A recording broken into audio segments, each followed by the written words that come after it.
Aloha kako. Welcome to the hearing for the Committee on Agriculture and Food Systems, along with the Committee on Health and Human Service, not health, Health and Homelessness.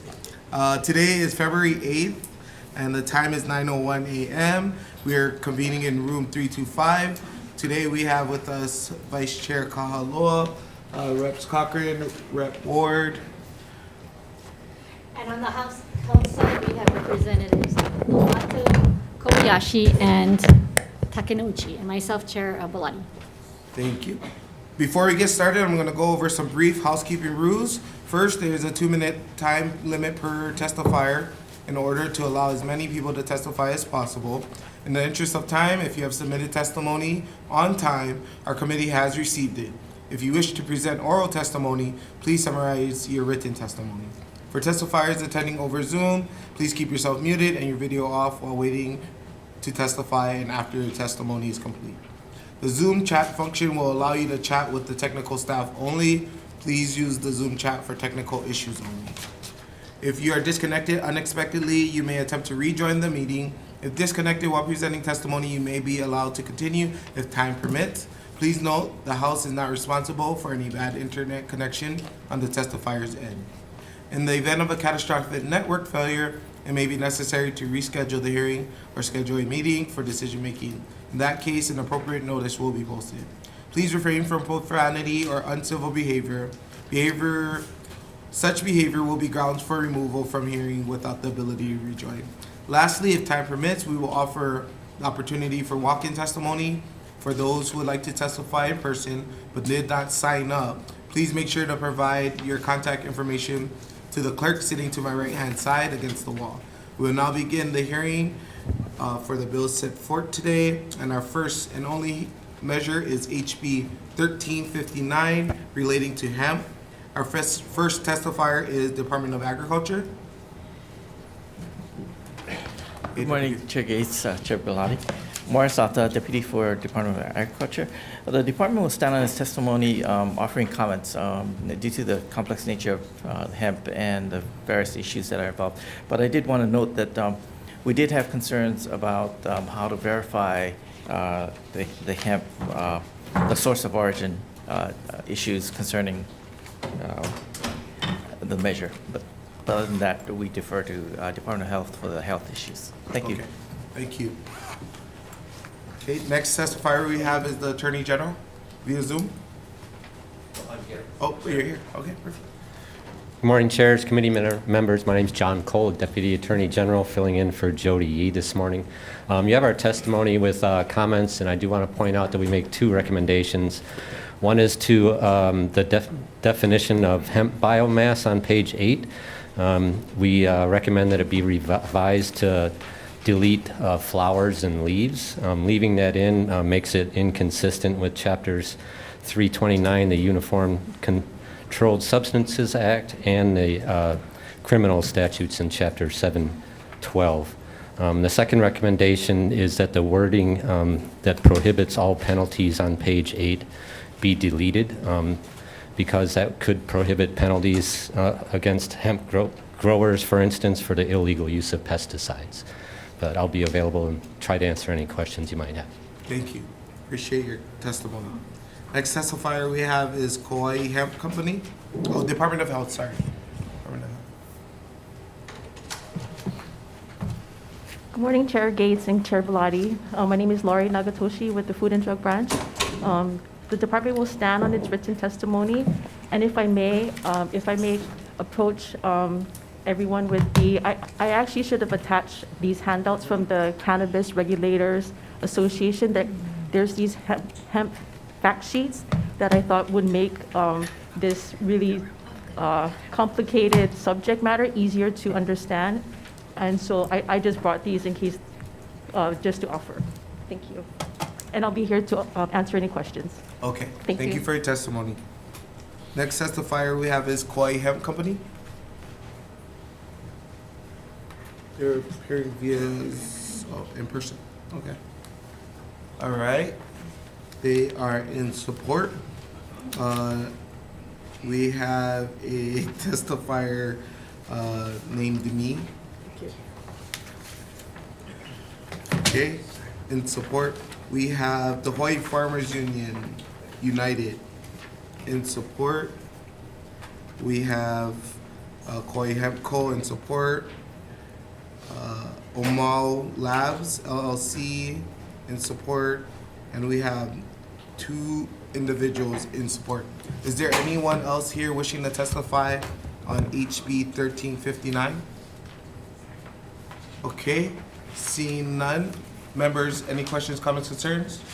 I have a question. For the Department of Ag, who gave us this handout, or is it Help. Department of Health? Okay, thank you.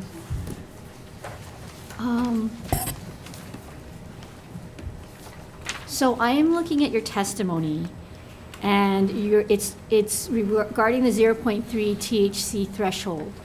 Is there someone where in this bill where we're allowing for a higher threshold and that you're asking us to maintain it or keep it lower? And I apologize because I don't have the actual bill in front of me. Can you speak to that? Because this is a matter that has come up in our health committee where we have been very concerned about Delta 8 and Delta 9, which both have intoxifying effects. And that's something that the health committee, from a public health standpoint and safety for our children, have been very concerned about. Yes, and the health department is concerned about that too. So the Delta 0.3 THC for Delta 9 threshold is, when the Farm Bill was created, it was a threshold that was applied to, when the Farm Bill was created, for grain and fiber. It was never meant to apply for finished products. And so because that the definition of hemp includes 0.3 THC, the reason why that our current rules don't allow it in food is because that if someone were to eat or drink a drink or a candy bar that has hemp in it already, it may exceed what is allowed in our medical dispensaries. So that's the reason why we wanted to make sure that we pointed that out in our testimony. So should we, in fact, on page 9 of the proposed bill, lower the percentage so that it's safer for our community? Based upon your testimony saying that certain percentages can actually be more intoxifying? Yes. Do you have a recommendation as to what that threshold should be? No, I do not. Okay, I think this is important as a public health matter, members. So it would be interesting to know what is a better threshold. I do know that other states that have put together task force to address these impairing hemp compounds, that they have also established limits for certain hemp products in food. So that's the reason why the department's testimony that we were opposed to having hemp in food, in conventional foods. Thank you. Thank you. Thank you, Chair. Okay, members, any other comments, questions, concerns? Chair. Report. Department of Agriculture, please. First, just a comment, sir. Thank you, all of you for standing on your testimony, but remember, we barely get it by the time the hearing is, and for those people who are watching, they never get it until the last round. So Right. when you say you stand on your testimony, you're saying, hey guys, we're assuming you know. Well, we mostly don't know. My question is this: how many hemp farmers will this is kind of a free up the hemp growers. How many will this bring out of the woodwork based upon how many you know there are now? How many hemp farmers are there? Let me bring up Leo Ubaldo, who's head of our quality assurance division that specifically manages the hemp issues. Leo, do you Okay. have that information? Yeah, thank you for that question, Representative Ward. Leo Ubaldo, Hawaii Department of Agriculture. We don't really monitor the number of farmers now, but since they're licensed by the USDA, but we do have a number from them. There's, as of last year, there's 99 licensed growers by the USDA. And if you want to ask for number of acres, there used to be 20 acres planted, but lately the number has gone down and we don't have an accurate measure. Sorry, I missed it. You said 20 acres is, Yeah, Is what? 20 acres was reported late last. you mean of all the hemp or of one particular farm average? Yeah, those are numbers that were reported by the growers to the USDA. And that's the number that they have. Total of 20 acres It of may hemp. not be an accurate Okay. number because the reporting has been an issue for Hawaii growers to do their job of reporting it back to the USDA. But that's the number that was provided by the USDA. And lately, that number has gone down, and we don't have that exact number right now. The way I read this bill, it's kind of the Hemp Freedom Act. How many more farmers may this bill create if it passes? I don't believe I have the answer for that, Representative, but But aren't they telling you they're unduly burdened by all the regulations? Isn't that the point of the bill? you know, the regulation, I have to tell you that the USDA basically do the licensing, so they take care of the production, the growing, on-farm operations, and reporting back this information to the USDA. The Department of Agriculture, basically under Act 14, 2020, amended by Act 137, we are assigned the duties of monitoring transport of hemp, as well as enforcing restrictions on the buffer zones like 500 feet within the growing and neighbors in schoolyards. But outside of that, we don't have any more responsibilities under the Department So a of rather Agriculture. passive role. Okay, Yeah. good. Thank you very much. Thank you, Chair. Thank you. Any other questions, comments, concerns, members? Okay, seeing none, Chair, you want to recess for decision? We're going to recess for decision making. Recess?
Give me 1 second. Sorry.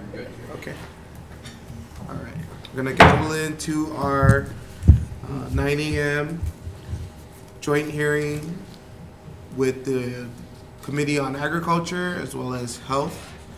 And we are going to be decision making on HB 1359. After discussing this bill with Chair Bellotti, we will be making some amendments. The recommendation of the chair is going to move this out as an HD1.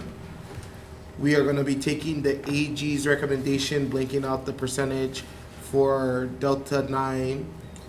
We will also be making some technical amendments as well as defecting the date.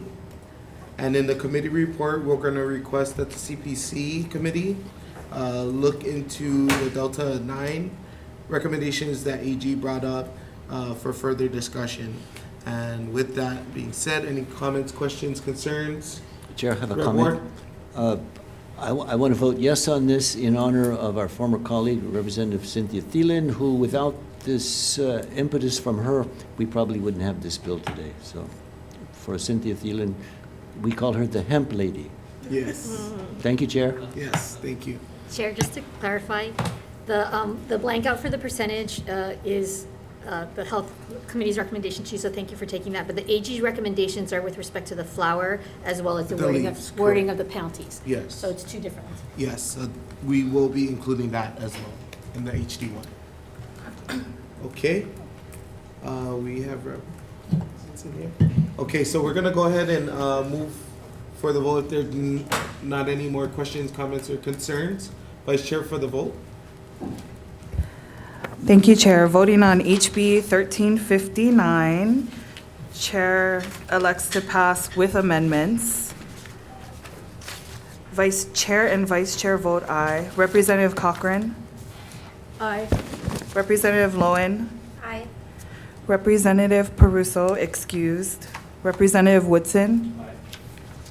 Representative Ward? Aye. Chair, your measure is adopted. Okay, we're gonna pass it on to the Health Committee. Thank you, Chair. Health Committee, same recommendation, HD1. Questions or concerns? Comments. I'm going WR on this bill. It seems to have negative comments from three departments: Agriculture, AG, and Health. I'm particularly concerned about the lack of several definitions or the need to define things that are not defined. And the AG's opinion that this bill prohibits all penalties with regard to production of hemp. Thank you. Thank you, Representative. Any other comments? Seeing none, Vice Chair for the vote. Health Committee, we're voting on HB 1359. Chair's recommendation is passed with amendments. Chair and Vice Chair vote aye. Representative Amato? Aye. Representative Iligan? Aye. Reservations for Representative Kobayashi? Reservations. Thank you. Representative Mizuno is excused. Representative Nishimoto is excused. Representative Garcia is excused. Chair, recommendations adopted. Thank you. Thank you, members. Meeting adjourned. Thank you.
Aloha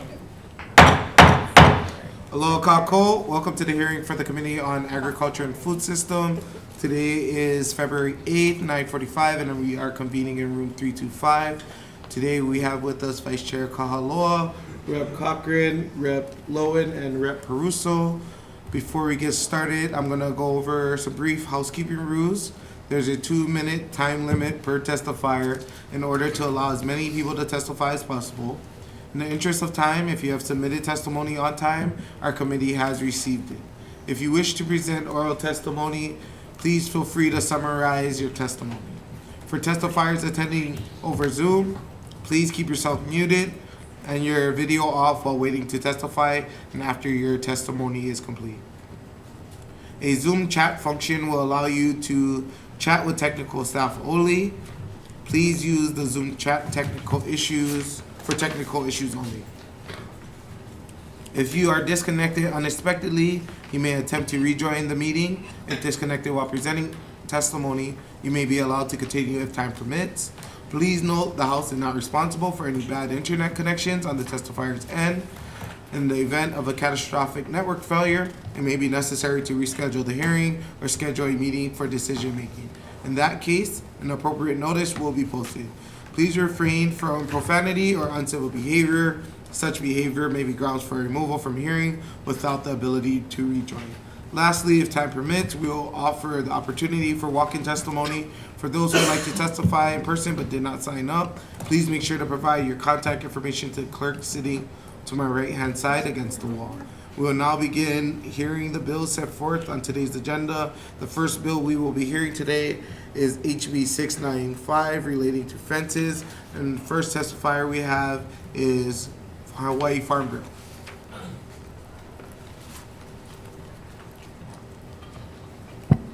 I think I need to face this way. Sitting up. Good morning, Chair Gates, Vice Chair Kahaloa, members of the Agriculture Committee. Brian Mimoto here on behalf of the Hawaii Farm Bureau. You have a written testimony in support. We didn't believe that this bill was specific to agriculture, and it appears that it's not. But we are informed that it may impact agriculture because this is already allowed for agriculture. So we just want to make sure that this doesn't impact the current laws and statutes regarding fencing for our farmers and ranchers. Thank you for the opportunity to testify. Okay, thank you. Next testifier we have is Cindy Williams Lundy. Aloha, my name is Melissa Pavlicek. I'm here on behalf of Amarok, and this bill is something that we support, and we requested that the legislature look at. The intent was to allow for fences in additional areas in addition to the current agricultural laws.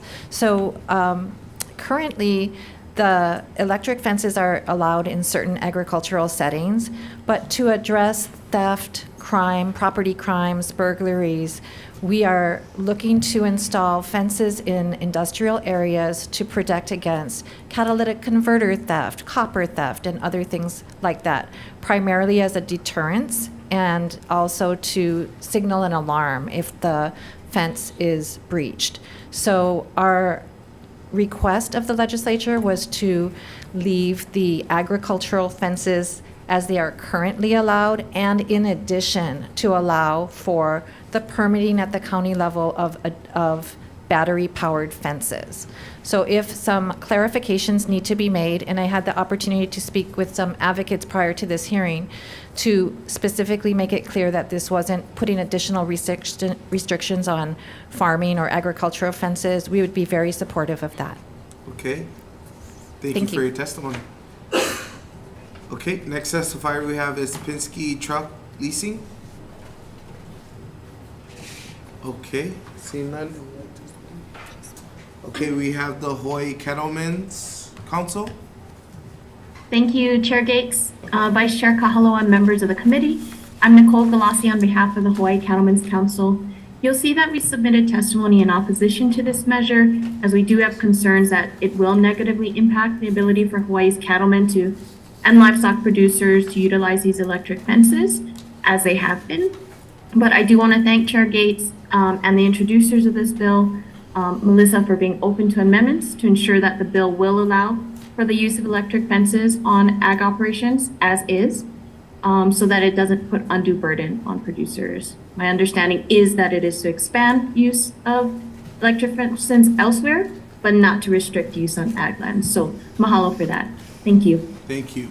Okay, anyone else wishing to testify on HB 695? Okay, seeing none. Members, any questions, comments, concerns, report? Brian, please, the Farm Bureau. Brian, do the cattlemen need to get permission to build, or to put on electric fences? Thank you, Representative Ward. Brian Miyamoto here on behalf of the Hawaii Farm Bill. Nicole might be better to answer, but I believe it is allowed in statute. So, I mean, within the bill, it does allow that electric fences are allowed. It just has requirements of where the battery pack is located. I believe it's within the fence line. Okay, so what's the rub with having to do a Mother May I to get other fences in industrial and other areas? Why does this bill, why is the bill necessary? Again, Representative, we're concerned about our agricultural businesses, but we do have other businesses that are ag-related, and it might be a theft crime issue. If you look at our stats, our testimony, it does reference ag crimes and the dollar amount, and that's not just on farm. It's also maybe processing facilities or places could potentially be food hubs, which aren't necessarily farms or ranches. So again, we're not the introducer of the bill. We just want to make sure that it had no impact or additional requirements on what is currently allowed for our agriculture industry. Okay, I'm reading my colleague's body language that it's a lot of the ag theft that this will prevent. But why do they have to ask for permission to put up an electric fence rather than just do it? I mean, what's the big deal about electric fences, which is a fence? I believe the party behind me is probably better equipped to answer that question for fencing that's not on agricultural land or for the farms and ranches. This is in addition, this is adding it to industrial and business, I believe. That's the intent of the bill. Again, we're not the introducers. We just want to make sure that we looked out for the interests of our agriculture community who already is authorized to utilize this type of fencing. Ms. Pavlik may have some insight into this.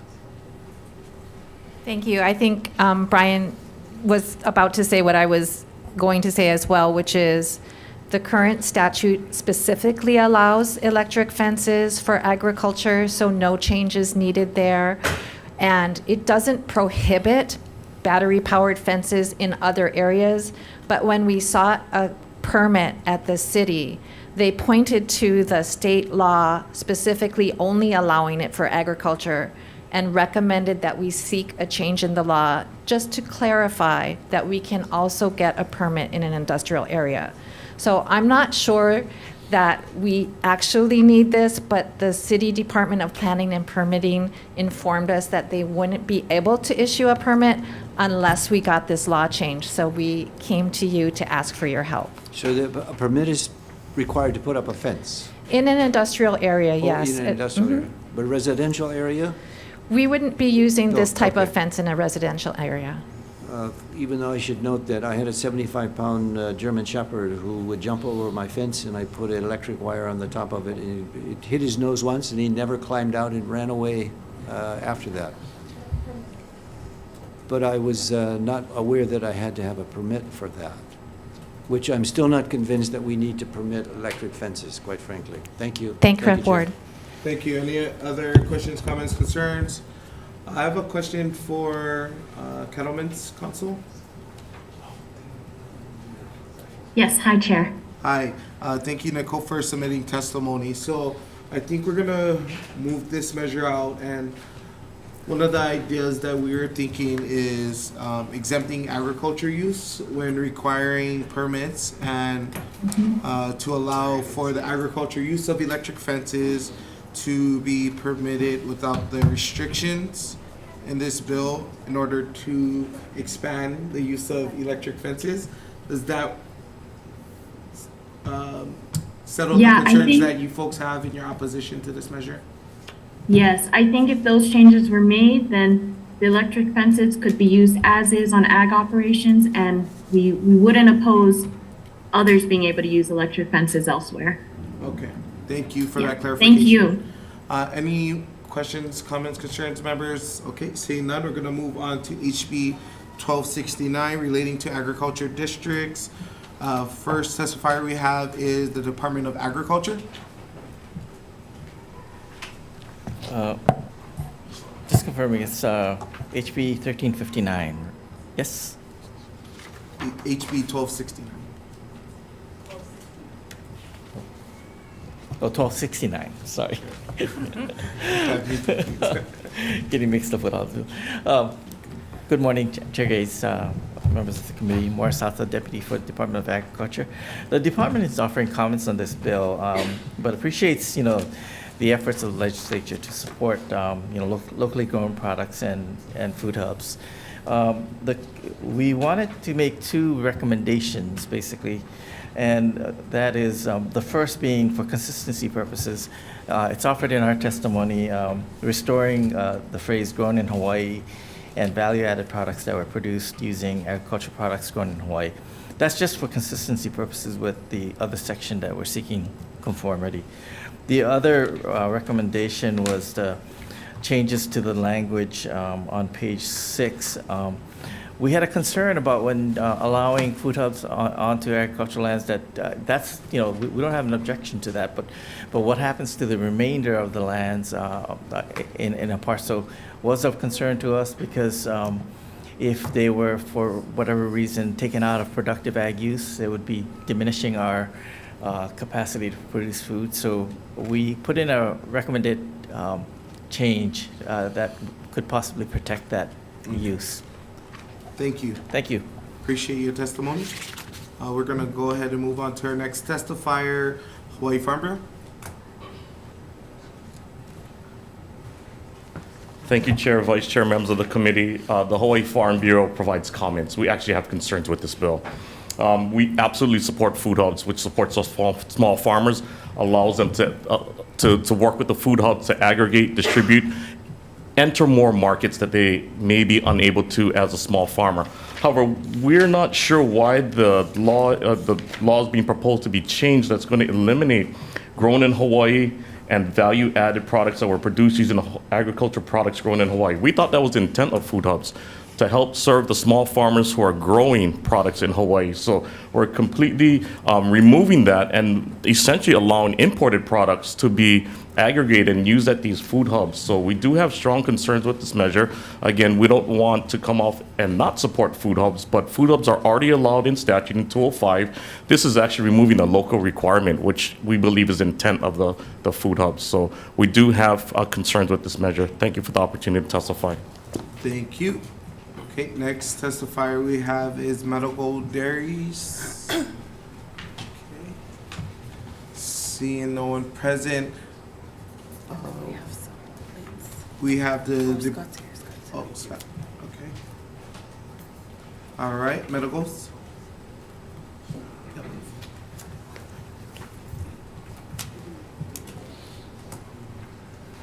Chair, Vice Chair, committee members, Scott Enright for Metal Gold. Chair, I'll stand on my written testimony and be available for questions. Okay, thank you. We're gonna move on to, we have some late testimony from the Department of Research and Development, Hawaii Food Hubs, and Hawaii Farmers Union United. Anyone else here wishing to testify on HB 1269? Okay, seeing none. Members, any questions, comments, concerns? Seeing none, we're gonna move on to HB 947 relating to agriculture. First testifier we have is the Department of Taxation.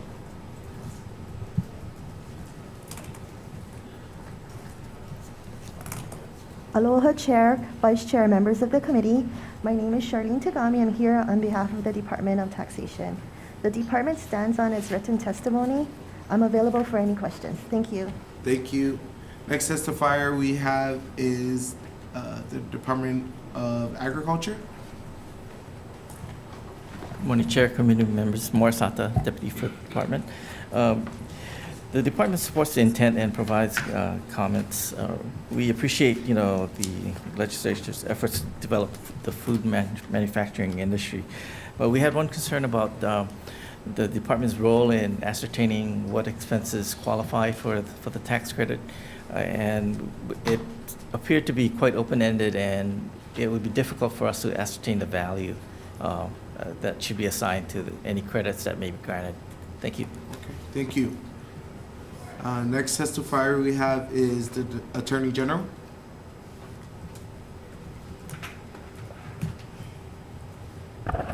Good morning, Chair, Vice Chair, members. Josh Michaels, Deputy Attorney General. You have our testimony. I'd just like to note the potential constitutional issue as well as our suggested amendment, and I'm happy to answer any questions. Thank you. Thank you. Okay, great. Next testifier we have is Tax Foundation of Hawaii. Good morning, Chair, members of the committee. This is Jade McMillan on behalf of the Tax Foundation of Hawaii. We will stand on our written comments submitted on the measure, also noting that we've included a comment about a constitutional issue as well. Thank you. Thank you. Next testifier we have is Hawaii Food Association. Good morning, Chair, Vice Chair, members of the committee. I'm Alexis Chapman for HFIA. We stand on our testimony and support. Just wanted to call attention to one point in there, and that this would not just help food producers and food manufacturers, but it would facilitate integration between those two groups and our larger food systems here in the state. And I'm happy to answer any questions. Thank you. Thank you for your testimony. Next testifier we have is HTDC.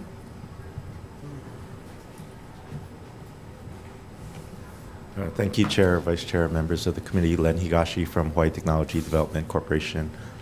We stand on our comments. We support the intent. We definitely support manufacturers and food manufacturers here in Hawaii. And we have some expertise in this area because we do the Manufacturing Assistance Program grants. So we're happy to help however we can. Okay. Thank you. Thank you. Okay, we have a few folks who testified, but they will not be present, but I will read off their names. We have Ulupono Initiative in support. We have the Hawaii Food Manufacturers Association in support, and we have 2 individuals in support. Anyone here wishing to testify? Hawaii Farm Bureau? Morning, Chair, Vice Chair, members of the committee. Brian Miyamoto here on behalf of the Hawaii Farm Bureau. My apologies, Chair. I thought we did submit testimony. We do have a written testimony here.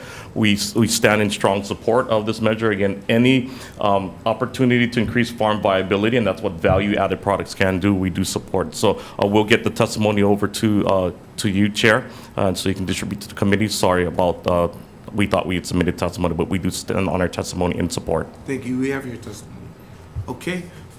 Anyone else wishing to testify on this measure? HB 947. Seeing none. Members, any questions, comments, concerns? Report. The Tax Foundation, please. Which is not Tom Yamachika, but someone else. Yes, Question. hi, good morning. What is the difficulty with qualified expenses, or is it because the bill doesn't spell it out in enough detail? I believe our comments note that there is an issue possibly with the qualified taxpayers. I do not see a note in here about the qualified expenses. However, I can touch base with our subject matter expert and get back to you. Okay, maybe I should ask who issues the tax, who's the mediating department? Is it the Department of Ag that does this? Should I ask you the question? And then what is the constitutional problem with this? I didn't catch that part of it either. I don't believe we raised that in this measure. Someone raised constitutional and expenses. Yeah, the Attorney General, obviously. Yes, sir, please. Those 2 issues. Thank you, Representative. Basically, just because as currently drafted, it would only be, the credit would only be available to local crops. That may trigger an issue under the Commerce Clause when we treat in-state commercial activity different than out-of-state commercial activity. So we recommend just striking that phrase, and that should grown locally versus grown some other place and imported. All crops. One state cannot favor its own produce or products at the expense of another state under the Commerce Clause of the U.S. Constitution. Congress has exclusive power to regulate interstate Can commerce. we tweak the wording to get around that? Yes, we have suggested amendments in there. Okay, and then what about qualified expenses? What's the issue with that? We did not raise that. We would defer to the subject matter experts. Who raised that issue? Who? Could you clarify that a bit? I mean, if you're in business, you have expenses, and when you say it's qualified, not qualified, I'm not sure what you're talking about. Sorry, so I'll Len Higashi from Hawaii Technology Development Corporation. We're coordinating testimony with Department of Ag. And as mentioned, we particularly are familiar with some of the issues that come up when administering something like this, because we currently administer a manufacturing assistance matching grant for people who manufacture. And issues on qualified expenses can be challenging. The experiences that we've had is, for example, if somebody has a legitimate food manufacturing piece of equipment, let's just call it a dicing machine or something like that. When you open the door to service it, some people have applied to us and include the truck that takes this piece of equipment from here to there, et cetera, and it starts to get really open-ended. So, like in our case, we have an evaluation committee. That's why it takes us so much time, is because we end up looking at all of these things, talking to the people involved, but just point out that it is an administratively heavy process, and the more clarity we can provide in the bill, it helps to enforce or meet the intent of the bill. The fear being they're going to cook the books if you don't have pretty clear-cut criteria. In our case, again, I can speak on behalf of HTDC, and we do grants. So there is a little bit of a human element subjecting to. What about the Hawaii film tax credit? They live off of the tax credit, and I'm sure that they've got a definition. Keep your, well, no, this is very relevant because we pay out millions of dollars, Chair. Chair, let me speak. We pay out millions of dollars on a tax credit, which has to have eligible criteria. Yeah, but we're talking about local produce. And I'm saying, if he can learn from this. So please keep your comments. If we can learn from his department can learn from the film credit that's been around longer than this tax credit, which is brand new, we should do that. We shouldn't reinvent the wheel. That's my point. Thank you. Thank you, sir. Thank you, Rep. Ward. Okay, there's no other comments, questions, concerns, we're gonna go ahead and move on to HB 306 relating to ornamental ginger. First testifier we have is the University of Hawaii.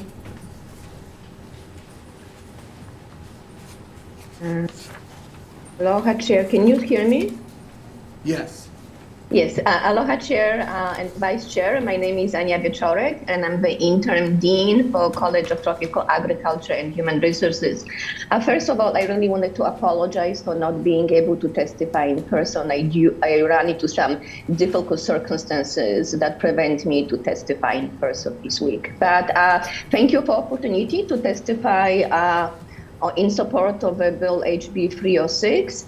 I'm sure, as you're aware, our ginger industry is really facing lots of difficulties, especially when it comes to the viruses and different pathogens. And for quite a long time now, CITAR have been working in collaboration with Hawaii Department of Agriculture and Hawaii Agricultural Research Center to help the farmers deal with these viruses and pathogens. And we have one of the biggest accomplishments that our faculty have made during the last year, but we're able to identify the virus-free plants, which is essential to move forward. So one of the big things that we are planning to accomplish if this bill is passed is to work with our partners on tissue culture of these virus-free plants, and also, of course, make sure that we can continue monitoring the islands and make sure that no new viruses are coming up. So for that reason, I am standing on my written testimony in support. Thank you very much. Okay, thank you. Next testifier we have is Hawaii Farm Bureau.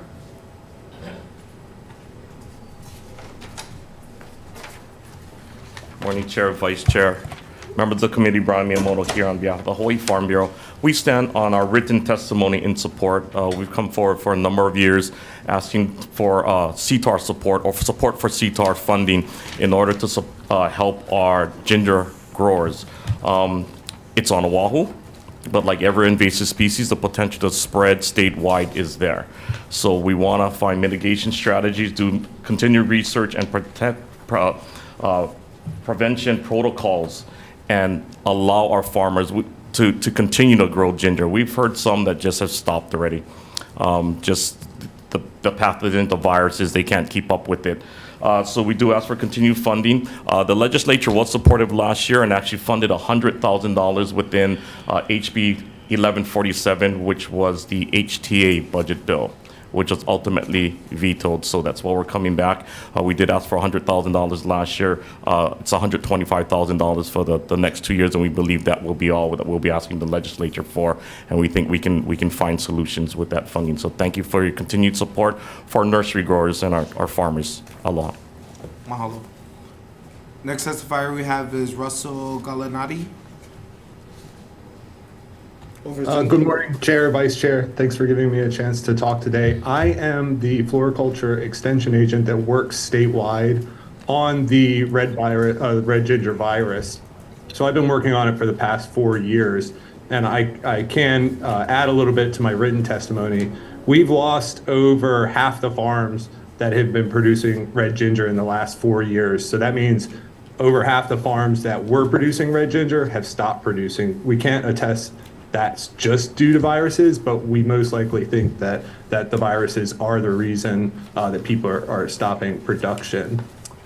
We found 6 viruses, 2 new to science. So it's not just a potential to impact ginger. Most of these viruses impact other plant species as well that are related to ginger, like banana, edible ginger. And the 2 new ginger viruses, we need to try to figure out what else they can impact. And it's not just on Oahu, it's statewide. Almost all of these viruses have been identified on each island. So this money would go a long way to resolving this issue, especially with virus-free production, which we're planning on doing mass tissue culture production and set up virus-free production facilities on each island if possible. Thank you. Mahalo. We have about 5 additional individuals in support. We have the Land Use Research Foundation of Hawaii in support. We also have the East Oahu County Farm Bureau in support. Anyone else here wishing to testify on HB 306? Seeing none, members, any questions, comments, concerns? Seeing none, moving on to HB 1250 relating to Mamaki tea. First testifier we have for that is the Department of Agriculture.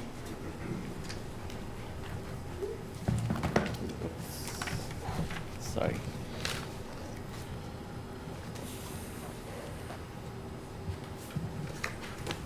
Sorry. Yeah, the department supports this bill and will stand on its testimony and is available for comments. And we appreciate any support for our ag industries. Thank you. Okay, next testifier we have is Hawaii Farm Bureau.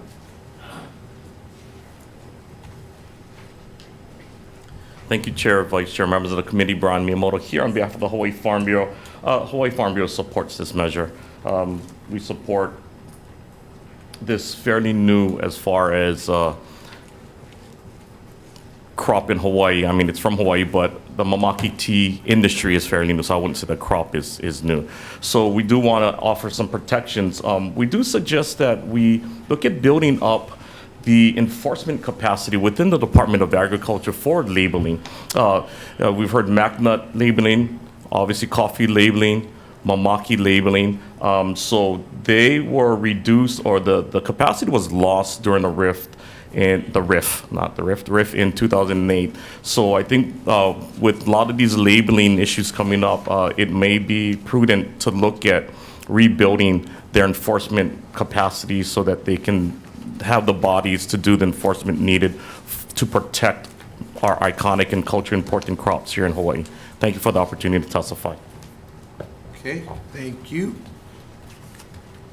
Next testifier we have on this measure is Caroline Azelski in support.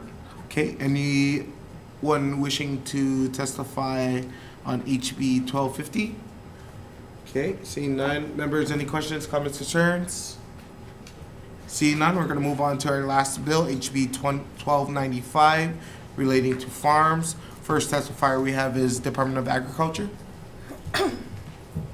Morning, Chair Gates, committee members, Morris Ata with the department. The department supports the intent of this measure, and just to summarize, we have a concern about just limiting it specifically to chicken farmers, and we think it should be expanded to poultry egg farmers as well. It makes sense to do that. And we have a concern about the way the bill is drafted, that it could possibly be construed to favor existing chicken farmers and not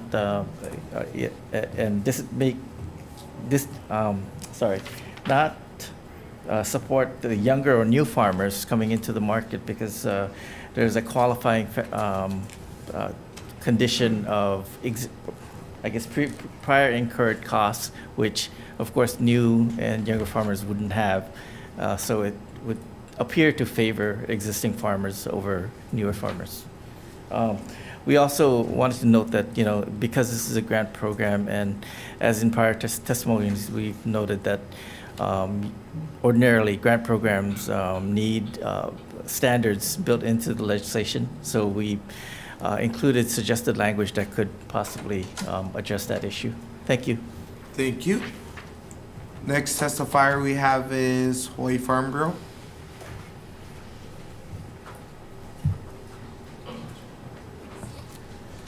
Thank you, Chair, Vice Chair, members of the committee. Brian Miyamoto here on behalf of the Hawaii Farm Bureau. You have a written testimony in support of raising livestock is difficult. The cost of production, and a lot of times the cost of feed is one of the highest costs over labor. So any opportunity or any program that will assist our farmers, we do agree with the Department of Ag, and sorry, it's not in your testimony, we just assumed that it did include egg producers, but it's not specific to egg producers.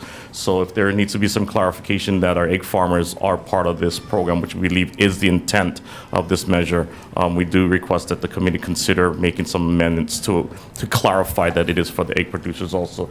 But like every bill that is specific to a commodity, we do ask that these types of programs be afforded to all of small farmers.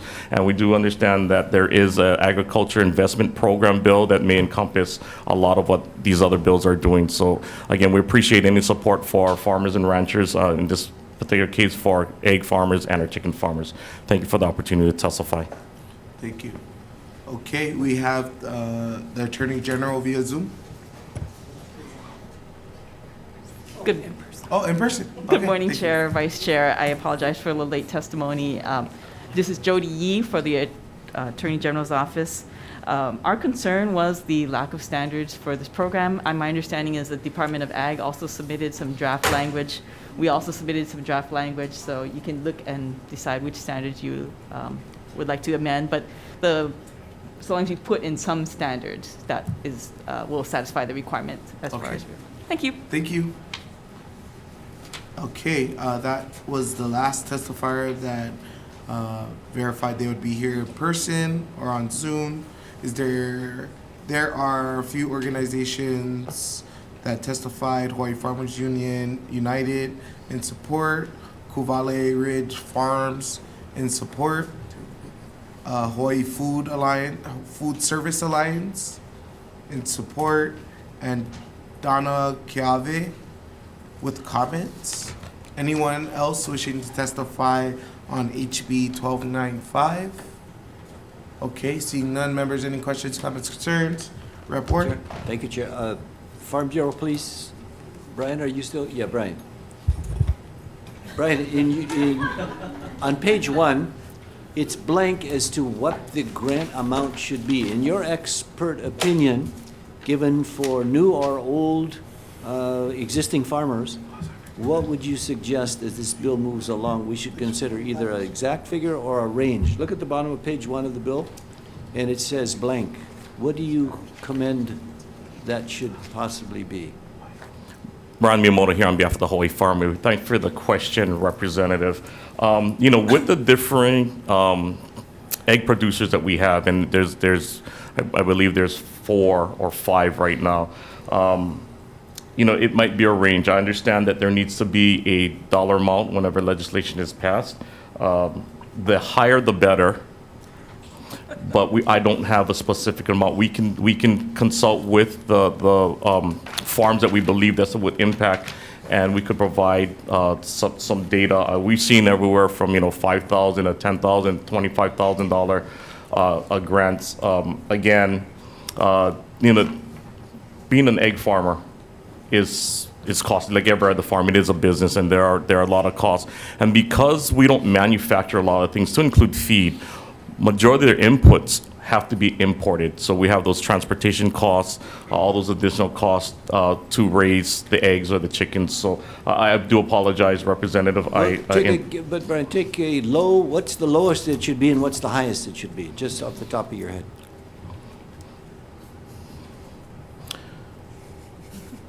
$25,000. Lowest or highest? Low. Lowest. Up to? $100,000. 100,000. Thank you very much. Thank you, Chair. Okay, members, any further questions, comments, concerns? Seeing none, we're gonna take a brief recess for decision making to follow. Recess.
Okay, members, we're reconvening our 9:45 a.m. hearing in room 325.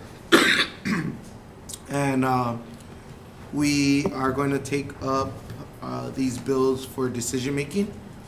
First bill we're going to start off with is HB 695, allowing the use of battery charged security fences under certain circumstances. After discussions with advocates for this bill and opponents for this bill, we will be passing this out as a HD1. We will add language to exempt ag uses when requiring these permits, and also allow ag uses without these restrictions that we will include in the measure.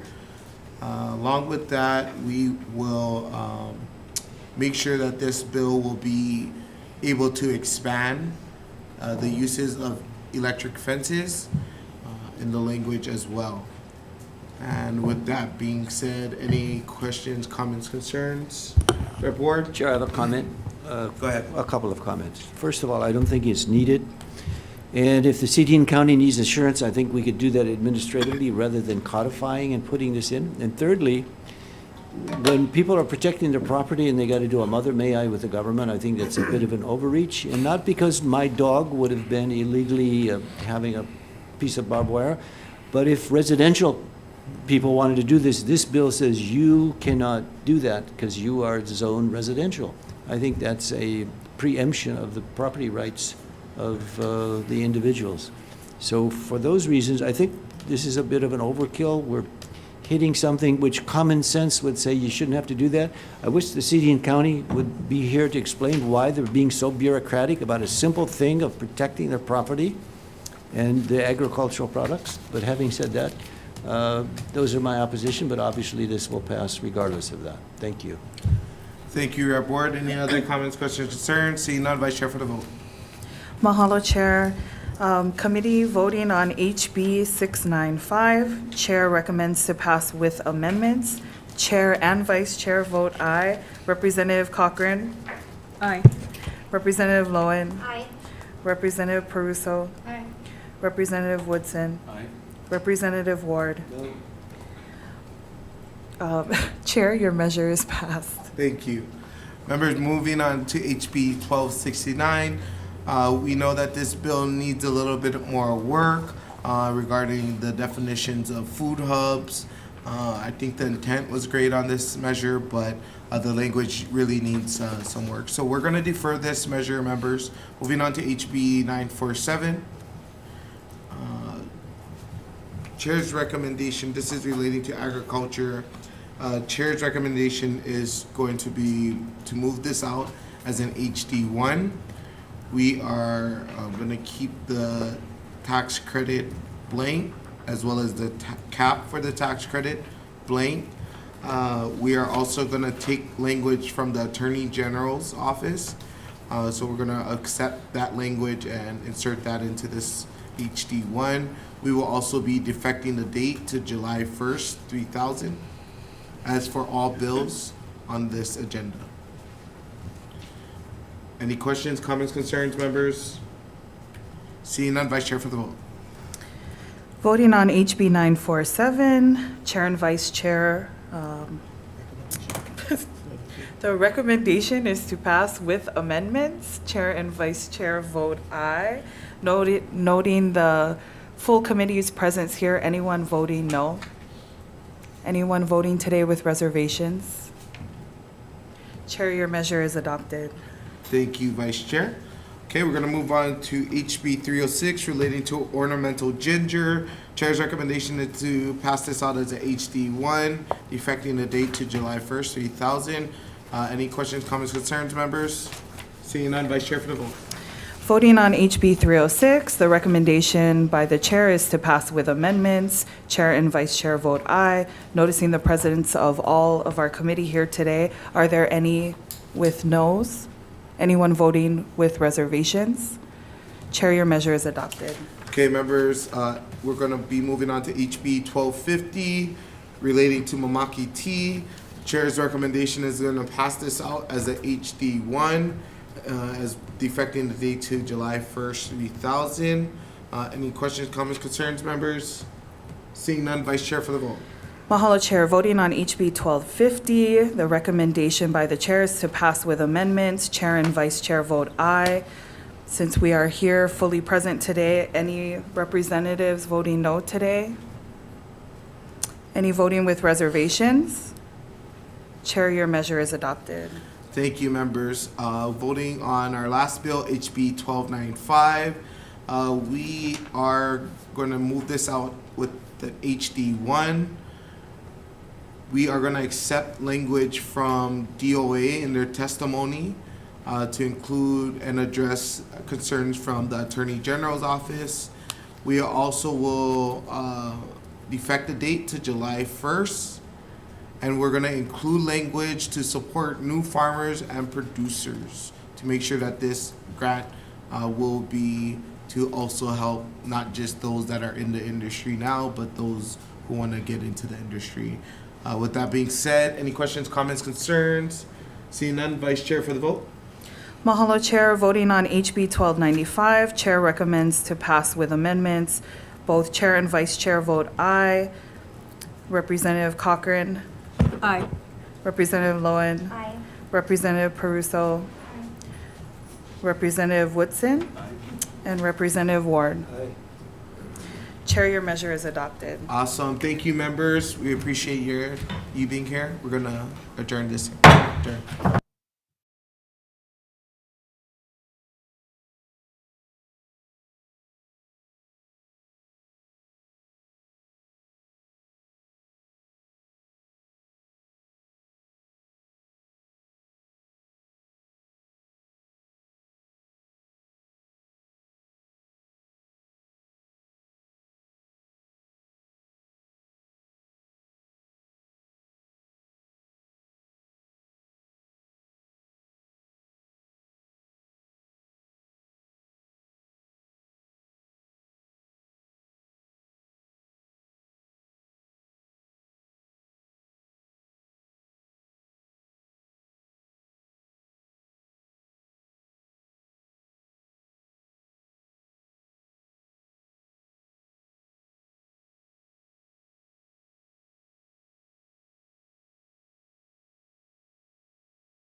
Aloha Kako. Welcome to the joint hearing for the Committee on Agriculture and Food Systems and the Committee on Economic Development. Today is February 8th. The time is 11:37 a.m. and we are convening in room 325. Today for the Committee on Agriculture and Food Systems, we have Vice Chair Kahaloa, Reps Cochran, Lowen, Pruso, and Ward. Introduce ourselves. Representative Holt, Vice Chair Lamosaw, Representative Quinlan, and Representative Kong. Okay, members, we just have one measure on the agenda for today, which is HB 489 relating to aquaculture. First testifier we have is the Department of Agriculture. The department stands on its testimony and support. Okay, thank you. We have the Hawaii Farm Bureau.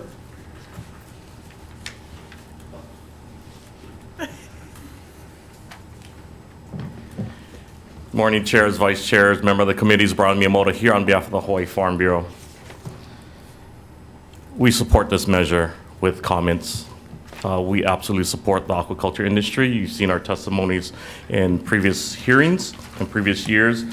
We just want to make sure that the risks are being mitigated. We understand that it's a different process. We have some assurances that it's a safe process.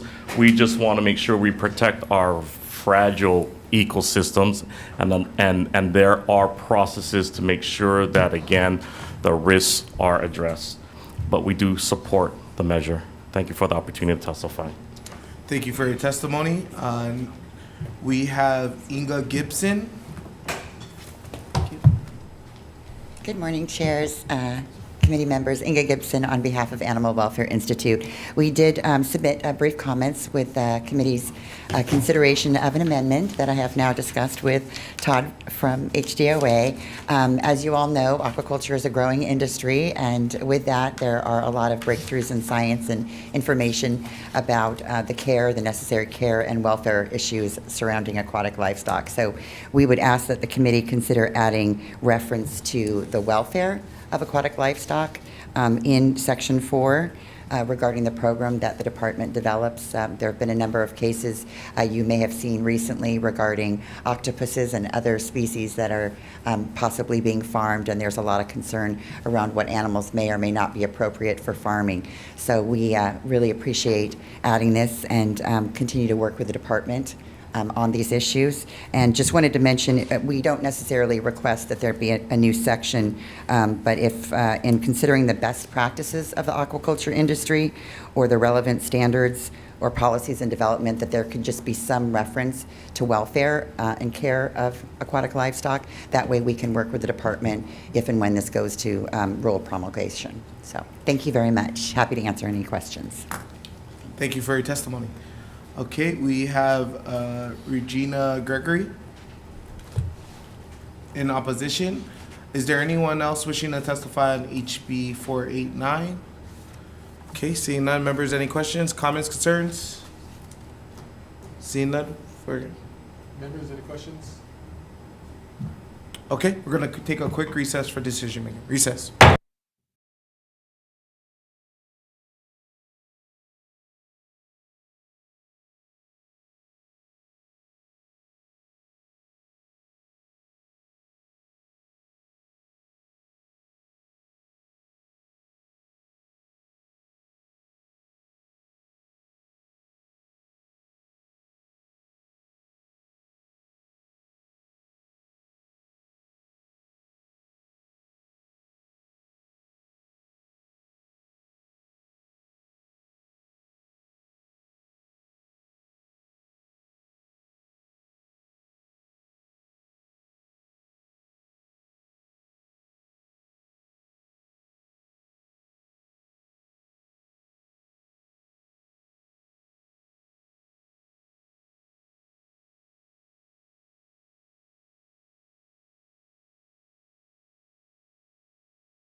Okay, we're reconvening the Joint Committee on Agriculture and Food Systems, along with Committee on Economic Development, to decision make on our 11:30 a.m. agenda in conference room 325. We will be taking up HB 489. Chair's recommendation is going to move this out as an HD1. We are going to take comments and language from DOA to insert an authority for them to issue permits for aquaculture. And we will be defecting the date to June 30th, 3000. Also, in the committee report, we're going to ask the next committee, which is CPC, to look at adding in a section regarding animal welfare for aquatic livestock. And we will also add in the committee report the Department of Agriculture's request for $900,000 to administer the 2-year program. With that being said, any comments, questions, concerns, members? Okay, seeing none, Vice Chair for the vote. Mahalo. Oh, nope. I think. Good, one day. Mahalo, Chair. Voting on HB 489, Chair recommends to pass with amendments. Chair and Vice Chair vote aye, noting the majority of members present except for the excused absence of Representative Woodson. Any members vote no? Any members voting with reservations? Chair, your measure is adopted. Thank you. Okay, for the Committee on Economic Development. ECD Committee, same recommendations. Any questions or concerns? Representative Hussey Burdick. I'm so sorry, and I feel really bad because I did miss the testimony, so I didn't have an opportunity to ask then. Is there anything in this bill, I guess, protecting our native species and preventing invasive species from proliferating? Yes, but I don't know who we're asking questions to. Perhaps DOA? Sorry, thank you. Oh, sorry, we're in decision making. Okay. Okay. All right, sorry, I missed my chance. Thanks. Thank you. If not, same recommendation, Vice Chair for the vote. We're now voting on HB 489. The recommendation of the chair is same as AGR. Any members voting no? Anyone voting with reservations?